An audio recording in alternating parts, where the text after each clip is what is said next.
కార్యకర్తల పాత్ర. నందమూరి తారక రామారావు గారి దగ్గర నుంచి నారా లోకేష్ బాబు వరకు ముఖ్యమంత్రి వారు నారా చంద్రబాబు నాయుడు గారి నాయకత్వంలో ఒక కార్యకర్తకు కష్టం వచ్చిందంటే ఈ దేశంలో ఏ పార్టీ స్పందించిన విధంగా స్పందించే పార్టీ. దీనికి నేను ఈ సమయంలో ఎందుకు చెప్తున్నానంటే, కనకవిడిలో ఒక కార్యకర్త చనిపోతే వెంటనే చనిపోయిన కార్యకర్తకి ఈరోజు నరసింహులు ఎవరైతే ఉన్నారో 5 లక్షల రూపాయలు వెంటనే సహాయం చేయడం జరిగింది. ఇది నేను ప్రత్యేకంగా ఎందుకు చూపిస్తున్నానంటే, కొద్దిగా సాంకేతిక పరంగా ఇబ్బంది ఉన్నా కూడా లోకేష్ బాబు గారి దృష్టికి, చంద్రబాబు నాయుడు గారు ముఖ్యమంత్రి వాళ్ళ దృష్టికి తీసుకపోతే ఎమ్మిగనూరు నియోజకవర్గం నుంచి అనగానే ఆ ఇబ్బందిని కూడా సరిదిద్ది ఈ డబ్బులు సాయం చేయడం జరిగింది. ఇది చిన్న విషయం కాదు.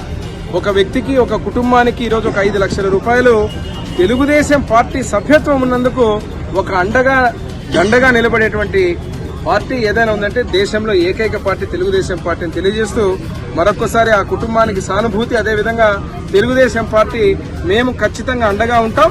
ఈ 5 లక్షల రూపాయలు వాళ్ళ అకౌంట్లో పడిన విషయాన్ని మీడియా ముఖంగా తెలియజేయడం జరుగుతుంది. Thank you.